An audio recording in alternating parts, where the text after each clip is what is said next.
జై శ్రీరామ్. అందరికీ నమస్తే అండి. శివలింగాన్ని ఆరాధించడం వల్ల మన కుటుంబానికి చాలా మంచిది. అందులోనూ పార్థివ శివలింగాన్ని ఆరాధించడం వల్ల సకల సంపదలు, ఆయురారోగ్యాలు కలుగుతాయి. మంత్రాలన్నిటిలో ఓంకారం ఎలాగో లింగాలన్నిటిలో పార్థివ శివలింగం కూడా అలాంటిది. పార్థివ శివలింగాన్ని తయారు చేయుటకు పుట్టమన్ను చాలా శ్రేష్టం. ఈ పుట్టమన్ను వచ్చేసి పూజా స్టోర్స్లో అవైలబుల్లో ఉంది. లేదా ఏదైనా పవిత్ర స్థలంలో తొక్కకుండా, అంటే ఎవరు తొక్కకుండా ఉండే మట్టిని సేకరించి శివలింగాన్ని అయితే చేసుకోవడం మంచిది. శివలింగాన్ని తయారు చేసేటప్పుడు లింగం వేరుగా, పానుమట్టం వేరుగా తయారు చేసి రెండింటిని అంటించి చేయకూడదు. అలా చేసిన శివలింగం పూజకి పనికిరాదు. వీడియోలో చూపిస్తున్న విధంగా తయారు చేసుకోండి. ఇంకొక ముఖ్య విషయం ఏంటంటే, మట్టితో చేసే శివలింగానికి పానుమట్టం ఉండేలా చూసుకోండి. ఆ పానుమట్టం కూడా తూర్పు లేదా ఉత్తరం వైపుకు చూస్తున్నట్టుగా ఉంచుకోండి. పార్థివ శివలింగం కోసం మట్టిని సేకరించేటప్పుడు ఓం హరాయ నమః, ఓం హరాయ నమః అంటూ మనసులో జపించుకుంటూ మట్టిని అయితే సేకరించుకోండి.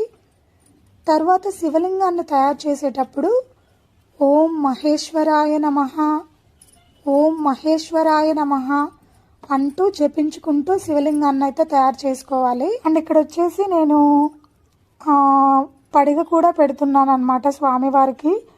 పడిగ సపరేట్ చేసి పెట్టచ్చండి, కానీ లింగము పానుమట్టము విడివిడిగా చేసి అయితే అంటించకూడదు, మహాపాపం. సో ఈ తప్పు అయితే మీరు చేయకండి.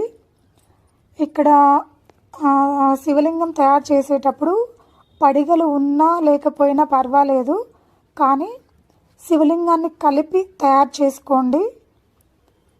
సో నాకైతే పడిగ పెట్టడం చాలా ఇష్టం కాబట్టి ఇక్కడ నాగపడికి కూడా స్వామివారికి పెట్టాను. అంటే ఇంట్లో ఉన్న శివలింగానికి ఇట్లా పడిగలు ఉంటాయి కాబట్టి ఇంకా నేను ఇట్లా పడిగలతోటే తయారు చేసి పూజిస్తూ ఉన్నాను ఎవ్రీ వీక్ కూడాను. సో నా లైఫ్లో నేను 16 సోమవారాల వ్రతం ఫస్ట్ టైం చేస్తున్నానండి.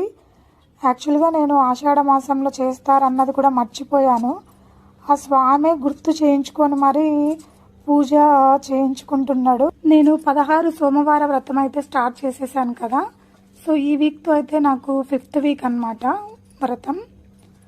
ఫుల్ వీడియో వచ్చేసి నేను రేపు అప్లోడ్ చేస్తాను. చూడటానికి ఇంట్రెస్ట్ ఉన్న వాళ్ళు వీడియో చూడండి. అండ్ ఇంతవరకు నా ఛానల్ని సబ్స్క్రైబ్ చేయకపోతే ప్లీజ్ నా ఛానల్ని సబ్స్క్రైబ్ చేయండి. వీడియో నచ్చితే లైక్ చేయండి, షేర్ చేయండి.